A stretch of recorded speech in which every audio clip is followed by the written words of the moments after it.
Good afternoon, everyone. I call this March 9th, 2023 Water and Sewer Advisory Committee meeting to order. Mr. Vice, do we have a quorum? We do have a quorum tonight. Has everyone had a chance to review the agenda items? Yes. All right. Hearing that, let me see. Are there any discussions? Hearing none, I'll accept the motion to accept the agenda. I make a motion, we accept the agenda. Thank you. Second. Second.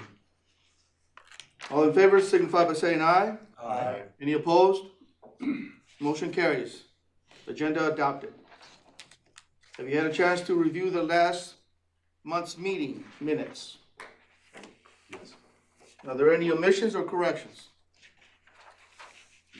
Hearing none, I will accept the motion to accept the minutes as written. I make a motion, we accept the minutes as written. Thank you. Second. Second. Thank you. All in favor signify by saying aye. Aye. Any opposed? Motion carries. Minutes approved. All right. First, I'd like to welcome our guest speaker again, Ms. Sewells. And I'll just turn it over to Mr. Wallyhans. Good evening, Mr. Chairman, committee. Tonight we want to discuss the capital improvement plan. We've talked to you the last couple of meetings about the capital improvement plan. I believe in January we actually discussed the projects that we're currently working on, the ones that are actually under construction, much like Newbridge Street out in front of City Hall. The work you see now, they're installing the water line. And then they'll come back and pick up water and sewer and sidewalks, and then we'll go from there and repave and new sidewalks and a new streetscape. So we talked to you about the projects that we have going on and are currently in process. And then last meeting, we talked to you about the projects that would roll over from the current fiscal year into fiscal year 24, which already have funding. And then we talked to you about the new projects that would receive funding in fiscal year 24. And there's really not many of those. We do have one additional project that we will add to 24. It's a project that was in our CIP years ago, probably 3 or 4 years ago, for about 2 or 3 years. And it was related to development. Development didn't move forward, so we just marked the project pending until the development moved forward. And we've recently received confirmation that development will move forward. So we will add one more project in, and we'll bring that to you at your next meeting so you can see that. Tonight, we're going to talk about the planning projects. So those projects between fiscal year 25 and fiscal year 33. So we're talking about the unfunded, the planning years of the capital improvement plan. And what you'll see in tonight as Randa goes through the projects with you, most of these projects you've seen before. They've been in our capital improvement plan for a while. But first, what I'd like to do is kind of jump in and talk about the types of projects you'll see and then how they're funded. So we have 3 basic types of projects. We have rehabilitation projects, we have improvement projects, and then we have growth-related projects. So when we talk about how projects are funded, they're actually funded across these 6 different funding mechanisms. Of course, they're all in the enterprise fund, they're all in the water and sewer fund, but where does that fund receive its revenue? So that's kind of what we're talking about here. So we receive revenue from really 6 different places.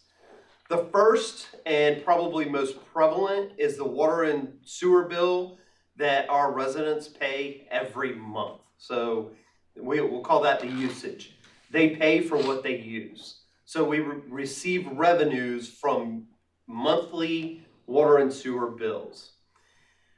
Next, we would receive revenues from system development fees. So those are fees that builders and developers pay as they tie into the system. So it's a one-time payment, and basically it's some people call it impact fees, other people call it buy-in fees, but basically what they're paying for is a one-time payment for improvements that have been made to accommodate growth. And I'll talk about that a little bit more in a minute. And then we have water and sewer service areas. That's unique to the city of Jacksonville. This was implemented probably 8 years ago or so. And what we do is we work with a developer or multiple developers to identify an area where we need to provide water or city sewer in order for that area to annex. And then what we do is partner with that developer to put in the trunk or backbone infrastructure to support the development, and we partner with them on that. But what we do is we actually recover our cost, the city's cost for that infrastructure from the development that it would serve. So in that case, what would happen is a developer would pay their water and sewer system development fees, that one-time buy-in, and then in addition to that, they would pay this additional service area fee. But it's something that it's on a case-by-case basis. It's approved by city council. It's put into our fee schedule as a separate, so there's nothing hidden. It shows the development area. And right now we only have maybe 1 or 2 of those. But an example of this where it has been used is North Marine Town Center, where the car, some of the car dealerships are, and there's a gas station there. So the city partnered in that. So private development paid for some of it, city paid for some of it, and then city seeks recovery for our portion that we did. So really what we're doing is help upfront the development cost, and then we receive our money back. So again, still a one-time payment. And the idea behind those two, the system development fees and the water and sewer service area fees, is that growth is paying for itself. So we're not really taking the funds that we receive every month, the revenue we receive every month, and paying to serve new development, paying for infrastructure to serve new development. We may upfront cost, but then we recover that cost through these one-time payments. And then we talked to you multiple times about the cellular leases and the logging revenue. The cellular leases really cover the management and maintenance cost of our water tanks, and it's self-supporting. So the cellular fees that come in more than support the cost of maintaining the water tanks. And then the logging is the same way. So at LTS, we have 7,500 acres of forest. What we do is we have a forestry management program, and we have a licensed forester from NC State that manages our forest for us. And then we log through clear cut or thinning, and we sell that timber, and that money goes back into funding forestry management activities, even some of that which we do in-house. So those two items are really there as revenue that, there's a benefit to those monthly ratepayers because we're offsetting expenditures through outside or what we call alternate revenue sources. And then last, we have grant funding, which I'm very happy to say in the time I've been here, grants have been more difficult to get. Matter of fact, up until this past year or 2 years ago, the largest grant we had ever received, at least in the 20 years that I've been here, almost 20 years I've been here, was about $3 million. And several years ago, Senator Lazara got us $20 million, and then we got $9 million from the ARPA funding, and I don't remember what ARPA stands for, but it was related to COVID. So we've gotten $29 million in water and sewer grant funding to help offset the cost of projects. So those are really our funding, our revenue sources that go into the water and sewer fund. So again, the water and sewer fund is self-sustaining based off the revenue. We don't get any funding from general fund, and we don't pay anything into general fund. Water and sewer supports itself based on its own revenue sources. So I talked a little bit about the three types of projects. Rehabilitation projects are basically projects where we have, a sewer line in the ground. A great example of this is Brookview, if you remember that conversation. There's not new houses being built on Brookview. There's no additional development off of that, but the line was failing. We had to replace it. So we went in and replaced it. So the revenue source for that type of replacement or rehabilitation is from the monthly water and sewer fees or rates, because that infrastructure is there to support existing customers. So anytime you see that it's a rehabilitation project, you know that that's not part of the system development fee calculation or those water sewer service areas. It really is because we are serving existing customers. So it's infrastructure that we have to replace. And typically an indication is we're replacing with like kind. It's the same size. If it's an 8-inch sewer main, we're going back with an 8-inch sewer main. If it's a 12-inch water, we're going back with a 12-inch water, because we're not building for future growth. Then we have and the way we plan these rehabilitation projects are really based off of work orders and system knowledge. So, our I&I person, our inflow and infiltration person that runs our camera truck is out there every day cameraing sewer lines and making notes of things that we need to repair, line, or replace. So we get that through camera. We have visual inspections where we drive down a road and we notice sinkholes, or the other day we had a street dump truck driving down a road very slow and actually fell through the asphalt because it found the sinkhole. So, we have things like that come up. Those go into our rehabilitation projects. And you kind of see a little snapshot there of our mobile 3-in-1 system where we track work orders, and everything you see up there is a water main or water service repair. So we track everything by location, not just address.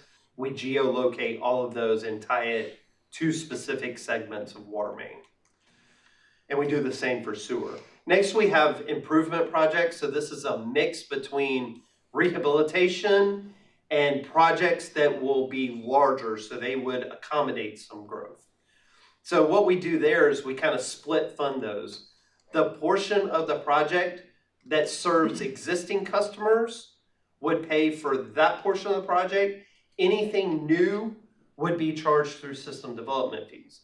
So let's say that, and I'm just going to keep math really simple. Let's say we had a water line in a street that's currently an 8-inch and we need to replace it. But we also know that that water line could serve more in the future. So instead of just replacing the 8-inch, we'll put back a 12-inch.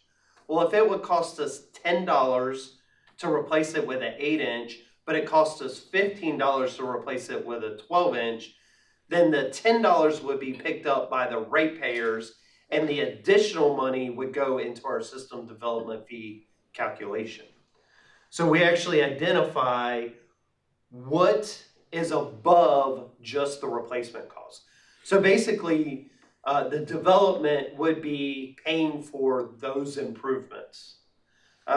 So again, we're talking about replacing something that is deteriorated or that we need to improve service to existing customers, but we're making it better. So instead of just replacing it with like kind, we may go in slightly larger to accommodate growth. One of the places in our CIP you would see this the most is probably on lift stations, where we have to go in, spend money on a lift station. It doesn't make sense just to put that lift station back to serve what it's currently serving if we know that future growth could tie into that. So what you'll see is those lift stations that identify future growth, whatever capacity is above and beyond what is there now would be picked up through system development fees and paid for that one-time fee for builders and developers. So that's where our system development fees come from. And then last, we have growth projects. So these are projects that are 100% identified for future growth. And we have these also. So you might have these, and a good example is out off of Drummer Kellum Road. We have a satellite annexation that was done, and they're currently building 192 single-family homes in that area. Well, we have a lift station that was built there. So if anything has to be done to that, that is 100% growth related. So those are just kind of ideas as you're looking through this and you're looking at the projects. If you see rehabilitation, you know it's being paid for by water and sewer fees, rates. So those are usage fees from the customer every month. If you see that it says it's growth related, then you know that that's calculated into the system development fee. And if you see a yes under both of those categories, then you know that it's a split funded. So revenues come from both sources. And what we've done is calculate the additional amount that would be needed from the system development fee. And that's how all of these projects are planned and programmed into our water and sewer rate model and our water and sewer system development fee calculation. So we try to be very transparent on the projects that we're programming and how we plan to fund them and when we plan to fund them. So when we're looking at growth projects and where we might need to locate existing or new infrastructure, or looking at those combination projects that are both rehabilitation and growth related, we use system planning models. We have models for both our water and our sewer system. So we can look at what demand a specific development would put on both systems. So we know what improvements would be needed. And then we can look at, as you see in the drawing there, we look at undeveloped areas. And if we have money that we're going to spend on replacing infrastructure, and we know we have large areas that could come to that infrastructure, we know that we just don't need to go back with the size that's there. We need to upsize that. So those are all things that kind of go into those calculations and planning for these projects. And then you can see I listed a lot of our plans that we use. So not only do we use models, we've gone in and done small area planning.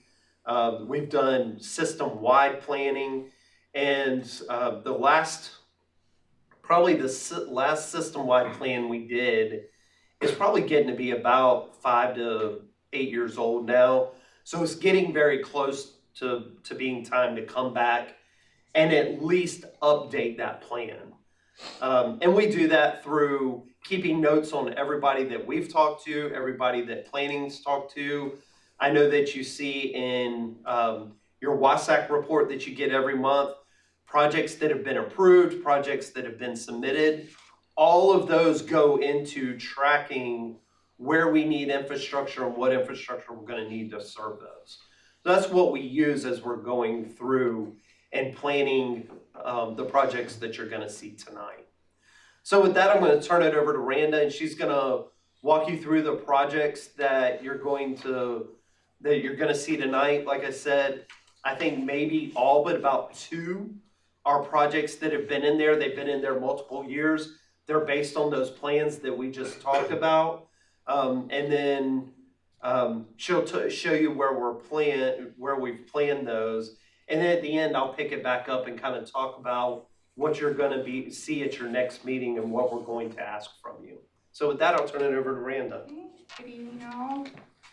As Wally said, tonight we're just going to go over the future projects. Those are projects that fall within that 25 to 33 fiscal year. He did mention one new project. It's actually in here. I think he and I overlooked it, but it's in here, so we'll kind of mention that as well. That's the one that'll be in 24. But this is kind of the layout of how this each one of these will look, the project name, you know, and then what planning stage, the timing of the planning, design, or construction. And you'll see when we get to the first slide with the NCDOT projects, there's a small number, it's very small, but that's the page number you can find those projects on. So I have that in here as well, so if you need to reference anything. The sewer project will be in green, water, blue, and then the combined will be purple. So the NCDOT projects, the first one, 53 to Jacksonville Parkway, that project's right there at Western and Gateway North or Gateway Drive. That project is expected to start construction in 25.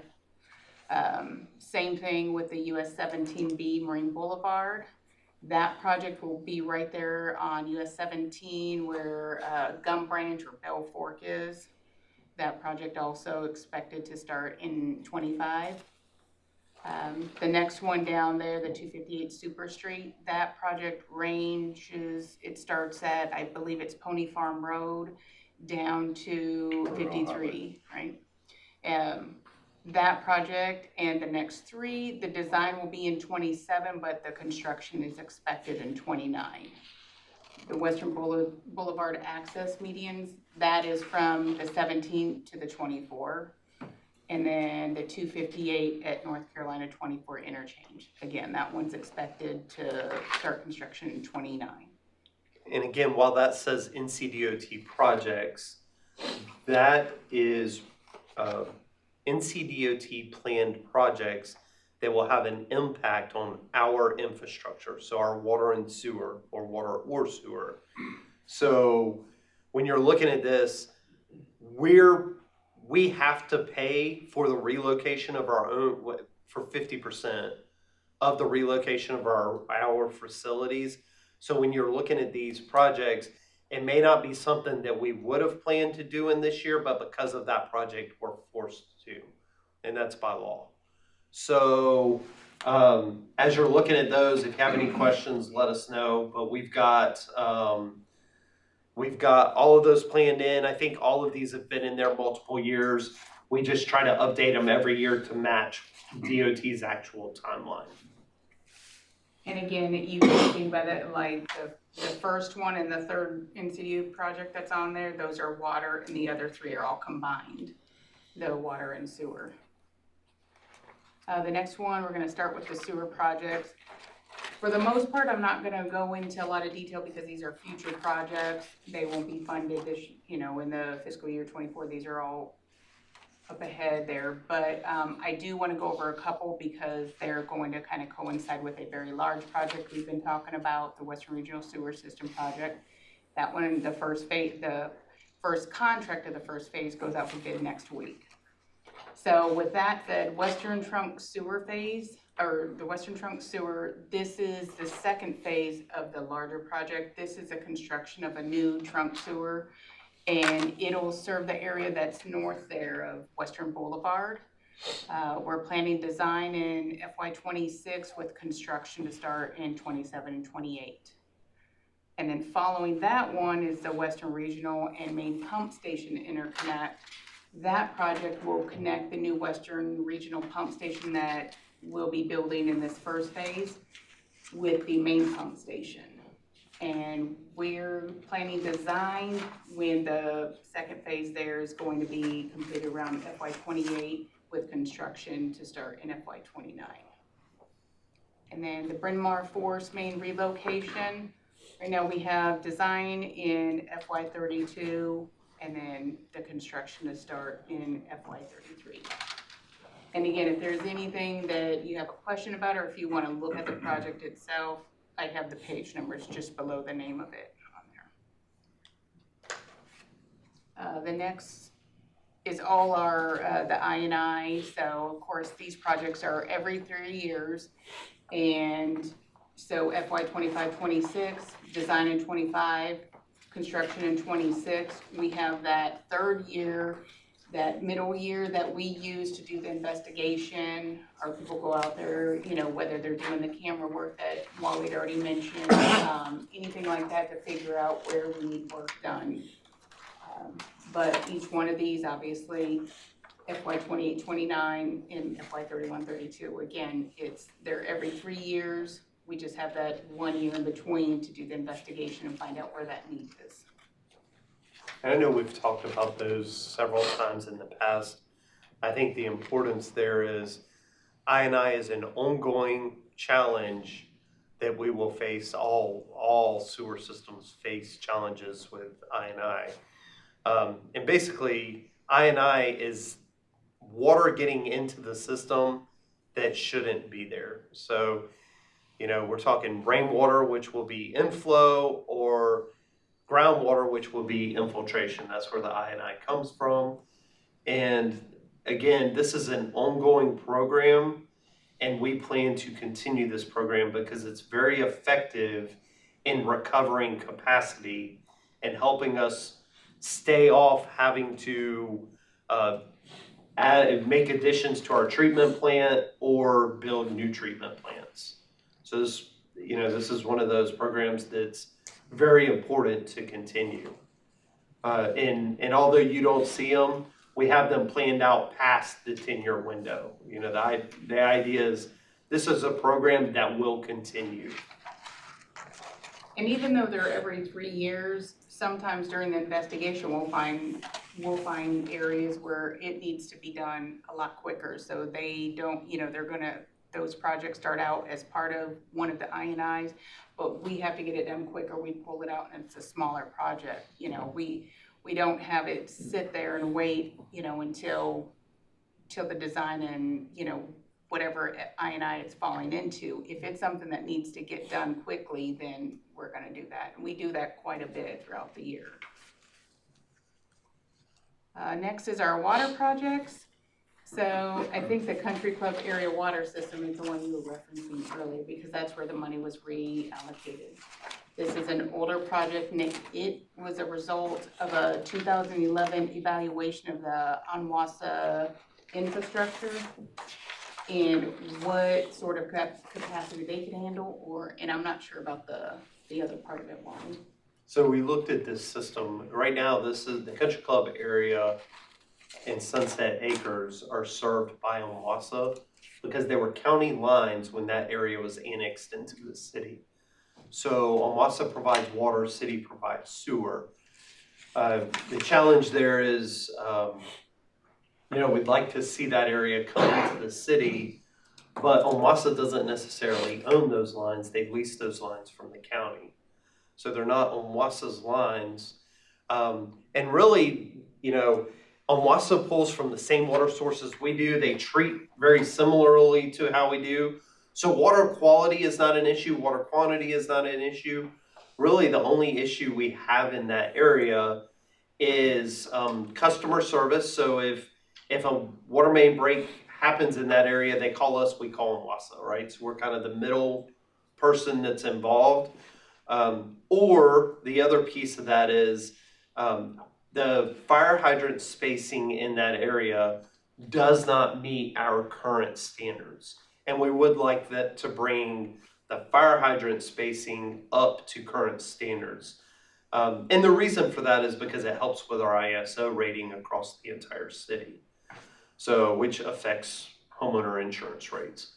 So, really the piece behind this is we would like to bring that area, those lines into the city so that we can make improvements and then add fire hydrants to it. Right now, the lines that are there aren't large enough to add fire hydrants. So not only would we have to acquire the lines, we would have to upgrade some of them. And then the other advantage of this is we could loop part of our system. We have a long 12-inch main that runs out to North Marine Town Center, which is at the top end of this project. And then we have a 12-inch main that goes down Country Club Road that stops right in front of the Country Club. And if we were able to acquire the system, we could tie the top end into that 12-inch main and the bottom end into our line on Country Club and end up with a better looped system, so it would actually improve our system as a whole also. So what is the process to actually acquire this county lines, right? Yes. So what is the process you gotta go through to actually get all? It takes we've been working very closely with ONWASA on this. And that's part of the challenge is, you know, they're looking at customer base, they're looking at lines that they own. We're trying to acquire lines and we would be picking up customer base. So there's value there. So it's balancing all of that. So we've talked about different scenarios and I think we're working toward a solution. But it's not just as simple as they say, oh yeah, we'll give all those customers away, because you're probably talking several hundred customers. So that's a customer base for them. We recognize that. So the question is, can we take a customer base that we have that may not be in the city and do a swap so there's no loss of revenue? So it's more challenging. It sounds really easy, but it's a lot more challenging than that. And then them not technically owning the lines, they would have to get the county to buy in as well. So it is a challenge. So having said what you just said, you're talking about putting more fire hydrants in. How do you do that? It's not your lines. Well, we can't yet. We're working on So it. you're saying when you acquire, that's right. when you want to do it. That's right. Okay. And that's part of the funding for this project. If something happens to those lines, does the county fix them? Yes, right. Oh, well, the county doesn't. ONWASA does through their lease. Because I know you're talking about inheriting all these lines and then all of a sudden it's like, we're responsible for it. Well, they can fix it. Well, right now ONWASA, and they do a very good job. We have a good working relationship with them. But if Mr. Kellum was here, you know, he lives in that area, so he knows firsthand. He could share, you know, he'll call me and then I'll call ONWASA. So it's, you know, it just adds another layer. It works very well. We have great working relationship, but I can't say, yes, sir, we'll send a crew to go look. We actually have to call ONWASA and then they have to send a crew. So there's some philosophy there that they're in city limits. We would like to see them as our customers so that we can serve them, we can take care of them, we can take care of those lines. Thank you. Again, this project is planned to design in fiscal year 24 with construction in 24 and 25. The next project is our well rehab, and the design and construction is in that same fiscal year of whatever year that well rehab falls into. So this one is 25. The next project down is the Piney Green area water system improvements, and this came about from that same evaluation in 2011. It's a bit of a different area there, but that part is expected to be designed in FY26 with construction in 27 and 28. Drummer Kellum, this water line extension, I can't remember if this came about from the same one, but it's to address the new development over in that area there. This one, we're planning design in 26 as well, with construction in 27 and 28. The last one, this one here, Southwest Water Tank. This project, we pushed this one out. This one's expected in FY30 for design and 31-32 for construction. This one is to add I think this is the one we're adding a tank over on Yop Road. Yeah, the Yop Road area. We have system pressure challenges in that area. And as that continues to grow, it adds additional challenges. So, you know, part of this is tied to existing customer base, and part of this is tied to future. The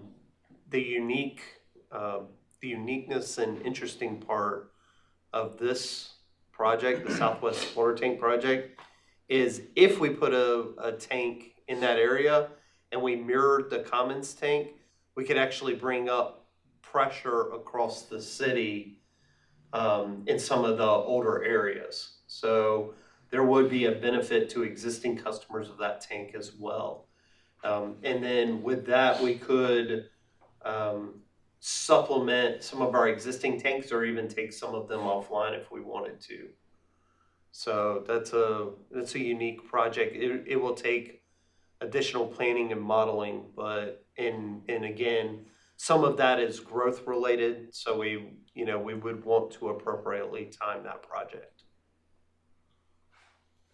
Okay, and on to the other water projects, again, FY28 well rehab, this one 28 for design and construction.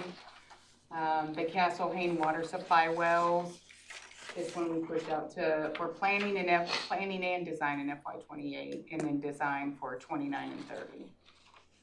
Our water plant odor control expansion project, this one, we went ahead, I think it was originally gonna be in 27, but we pushed the design out to FY30 with construction in 31.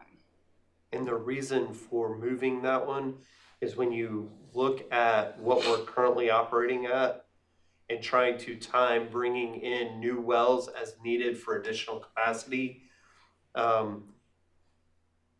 at what we're currently operating our plant at is sufficient with the odor control we have. It wouldn't be till we got to, train 6, 7, or 8, probably 7 or 8, that we would need to expand our odor control. So the idea is, we don't need to expand it first without having the wells there to support the plant. So it needed to follow the wells. So there's a slight change there. And this wouldn't require any more tanks. It's the mixing tank in the back, because you've had tours there. It has those 2 white towers on it. It would add another tower. Okay. And it's the mixing tank is already designed to accommodate that. It would be adding the tower, the blowers, and the equipment and the piping. And then we have our FY32 well rehab, and then the last one on here is the US 17 Halltown Road water line extension. This one, I believe it's a 12-inch water line, if I remember correctly. The planning and design is for FY32, and construction is planned for FY33 and 34. These are combined projects, water and sewer. The first one is the metering fixed network. This is where we're gonna go in to replace all our meters. We're gonna upgrade our entire system. It'll allow for the customers to be able to access a lot of the information right online. It'll make it easier for the meter readers and all that. Once it's completed, my understanding is that it would reduce the amount of staff that we would need to go out there and do this. So some savings there. But the plan right now is design in FY25 with construction in 26 and 27. The idea behind the fixed network is that the meter reports in. So you don't have to send somebody out to, right now we read them with AMR, so we only have to drive by and collect data. But this would report all the way back into our system. And this is, for those of you who are on Duke, and maybe even Jones Onslow does this, but you can pull up on your app and you can see what your kilowatt usage is during any time of the day. And you can, it's not quite real time, but it's almost real time. The same idea for our water system. So it would be easier for people to identify high usage or leaks. So, and again, reduce us having to go around and physically drive by to read meters. So they would report in directly. More effective and efficient.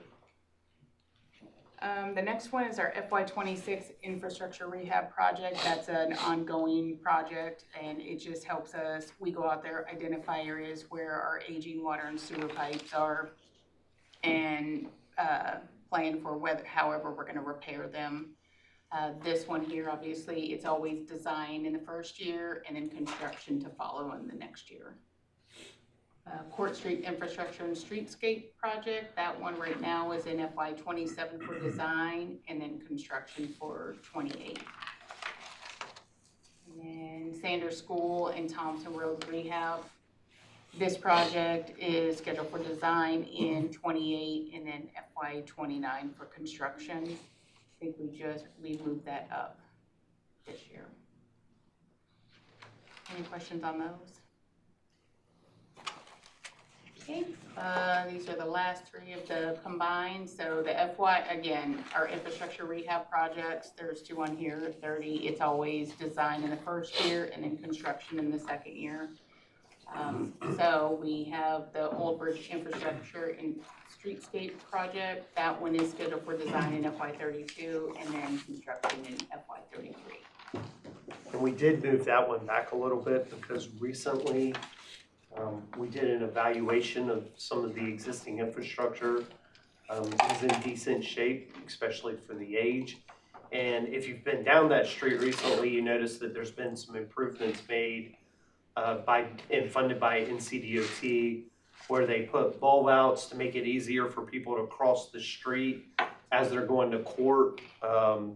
So we didn't want to, we wanted to move that project out to a more realistic time frame and also not impact improvements that were just put in.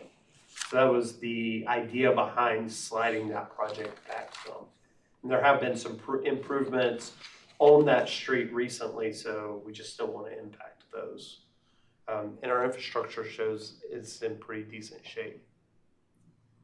And then, sorry. before, if you'll go back for just a second, I want to point out, part of what we did several years ago in working with this board is we identified that, maybe not every year, but every few years, we're going to identify water lines or sewer mains that need to be replaced. And we need to plan for those, even if we don't know exactly what they are at that time.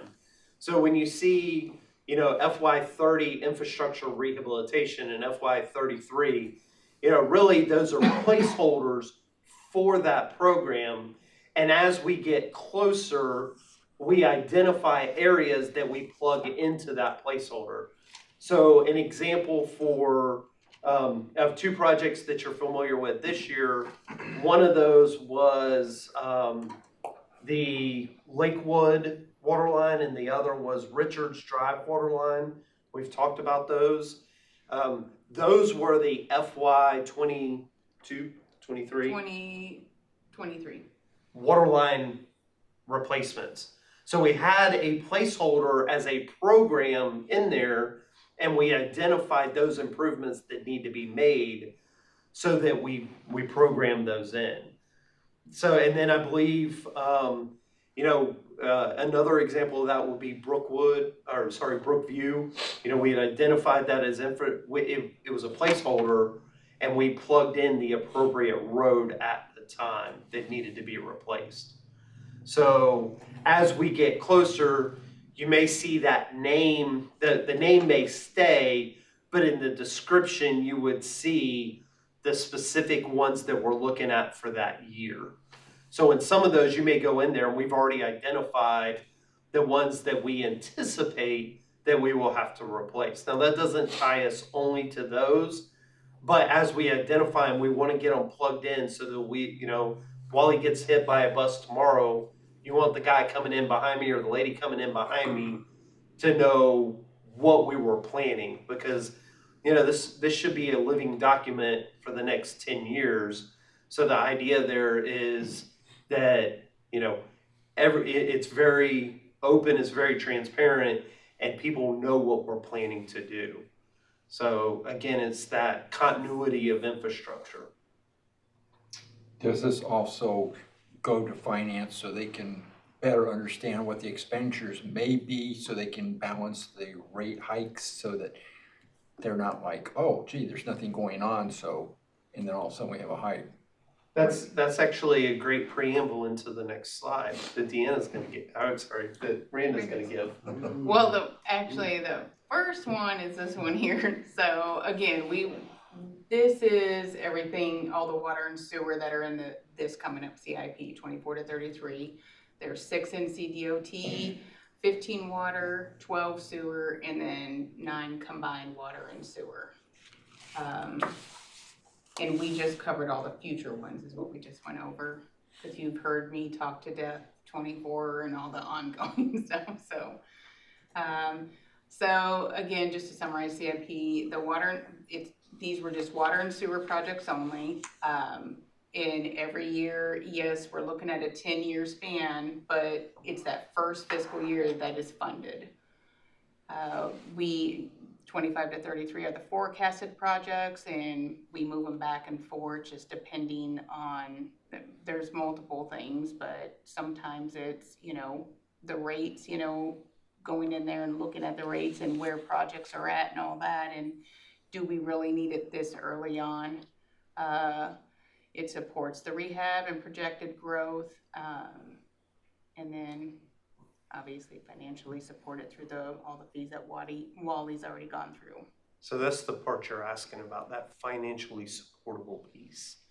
And so the next step is you have the draft in front of you, and you're welcome to take this home, review it, ask any questions that you may have.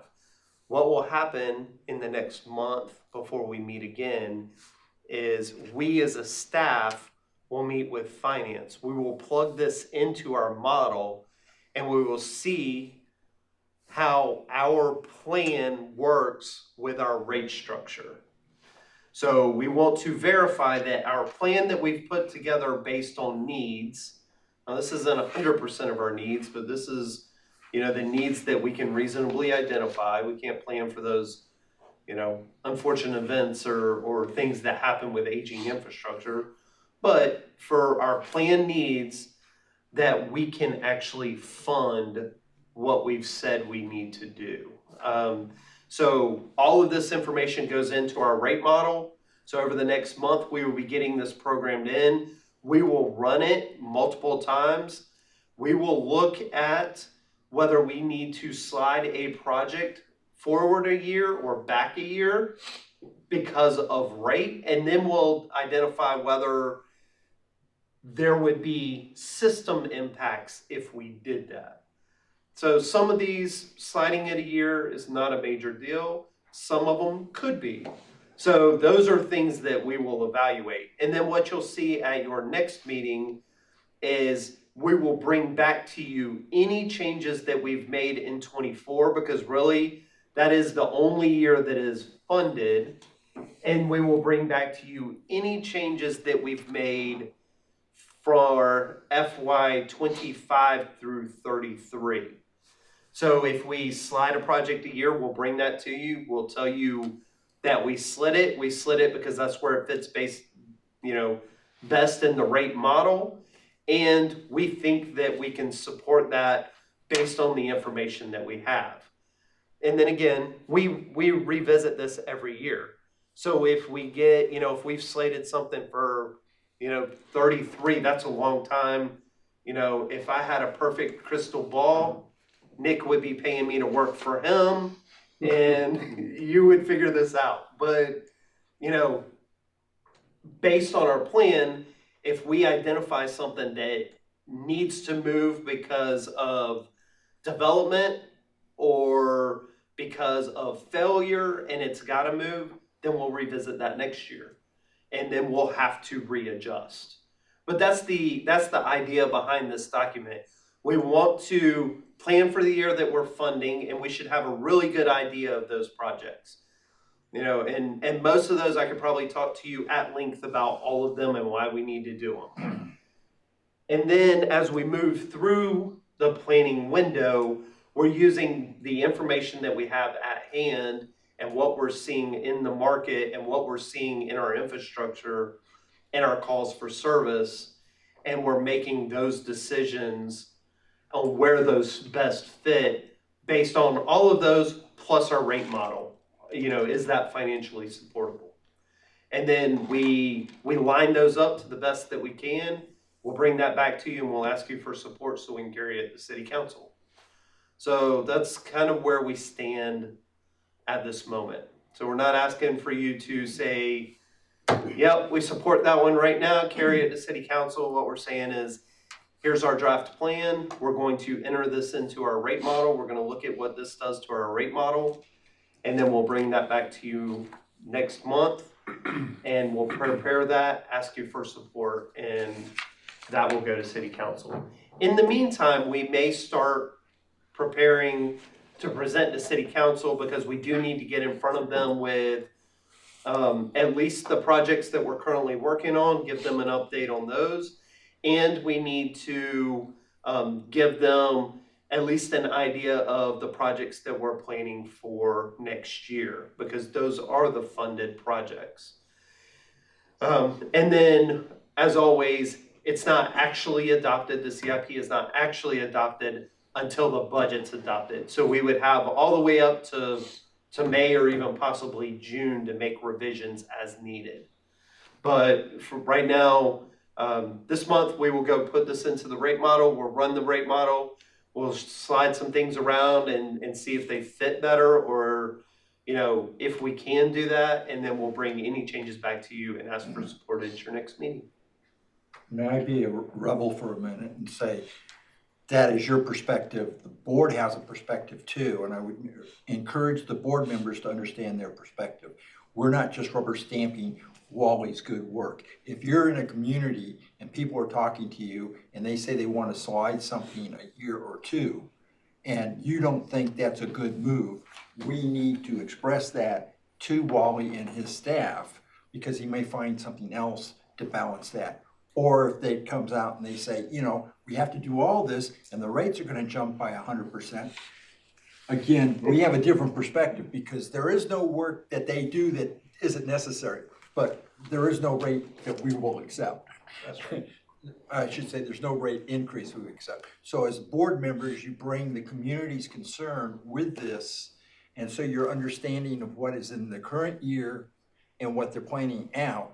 Because if in your area or in the city in general, you look and you say, listen, we know we've got a problem here, when are you gonna deal with it? Then we need to express that and get it in the CIP. So a lot of times people wonder why we've spent so much time on the CIP, and it's so that the people here on the board understand what's going on, so you don't make unreasonable things about, well, I think the rate should drop 20%. You know, well, if you do that, then you don't have a new well. Or on the other hand, I live in Northwoods, and I think they should not delay putting in that new water because we're having such a problem getting water pressure.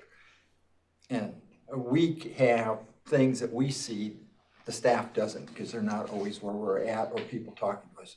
So the board has a responsibility here to understand what we've had presented to us, and then say, not just rubber stamp, but say, that works for the city.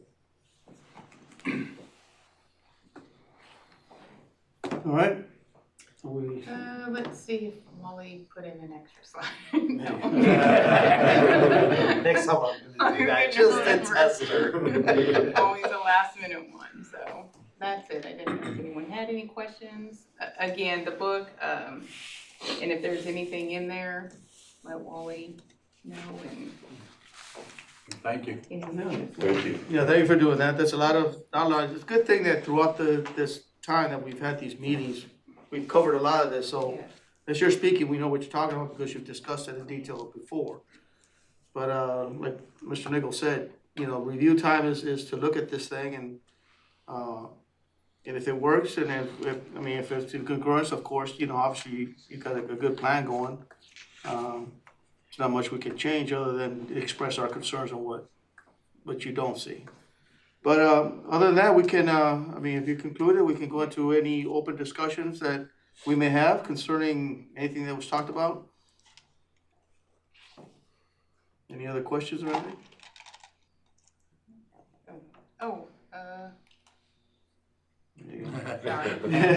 Sorry about that. That's why I write things down, because I'm looking here and saying, okay, this is what I gotta say.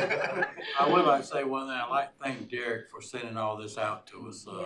He started that the last couple of months, and I for one appreciate it. Seeing the slides again, oh yeah, it kind of helps. So thank you very much for doing that. All right. Thanks. It is appreciated, because seeing what's up there and I see it here, but when you get home, there it is. Yeah. They're the nice little colors, and we can figure out what you were talking about. So it's a good review. All All right, other than that, do we have anything else that we need to discuss? All right, well, our next regular scheduled meeting is for 5:30 PM on Thursday, April 13th, 2023. If there are no other business to be conducted, I'll accept the motion to adjourn. A motion, we adjourn. A second? Second. All right, meeting adjourned. Thank you.